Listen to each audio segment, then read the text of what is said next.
local public station, and the winner is KPBS in San Diego. It's the second win for KPBS. They broke the story of the harassment scandal around San Diego Mayor Bob Filner and became a go-to source for fresh and comprehensive coverage. The judges noted their great job they did in getting access to the key players. Let's see a bit. 7 women have come forward to say that Filner made unwanted sexual advances toward them, either during his time as mayor or when he was in Congress. 4 of them talked exclusively today with KPBS investigative reporter Amitha Sharma. He would come in and try and kiss me on the lips, and I'd have to squirm to get away. And just as recently as a few months ago, this happened, and I turned and he just slobbered down my chin, and I was so violated. And if you're just joining us, recapping our top story tonight, Mayor Bob Filner has resigned effective the end of the month, August 30th. Filner has been accused of sexual misconduct by 18 women in a speech at City Hall. The mayor first appeared somber, but then defiant. The women who stepped forward to accuse former Mayor Bob Filner of unwanted sexual advances stepped into a harsh media spotlight. They were targets of a hungry media, anxious for every salacious detail. They were targets in other ways as well, with people accusing them of ulterior motives, self-aggrandizement, greed, or certain political leanings. The implication was clear. They were selling their stories in the marketplace of a media frenzy. Let's start with the day Filner resigned at a city council meeting where Filner backers spoke up for him.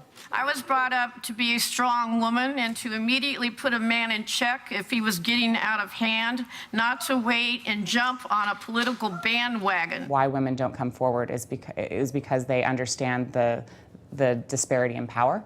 I think they also believe that they'll be dismissed, that their character will be attacked, or that they won't be believed, and all of those things happen to me. Accepting are Amita Sharma, investigative reporter, and general manager Tom Carlo.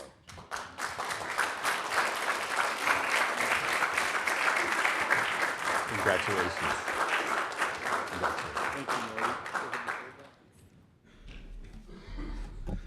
Well, it's an honor to be up here again for the second time in the last 4 years, and I want to thank the Annenberg School of Communication and Journalism and the Lear Center for this award.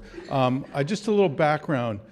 For us at KPBS in San Diego, which is a joint license having TV and radio, we struggled like many journalism organizations did in the early 2000s. In fact, we had to lay off people in 2001 with the stock market crash and 9/11, again in 2006 with the insurance industry meltdown, and then again in 2008 at the start of the recession and the mortgage crisis. Life was not good. So I took upon myself to figure out how could I turn the organization upside down. And our strength was our radio news. That was our strength. And I looked at the media landscape locally in San Diego, and I watched our daily newspaper go like this over the few years there. I watched radio news become non-existent in San Diego, becoming opinionism and talk, and I saw local commercial television news in San Diego, not represented here in this room, but in San Diego, go totally soft and sensational.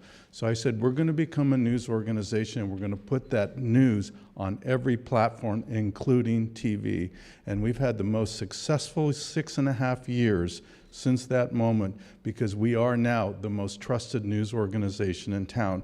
But I've never written a story. I've never produced a news story. I'm not a journalist, and I didn't major in news. So we had to have great people take that journalism to another level, like our news director, Suzanne Marmion, and reporters like this here. And so this award really belongs to this lady here who did an unbelievable story, bringing that story not just to San Diegans, but to the world. And that is Amitha Sharma. Congratulations.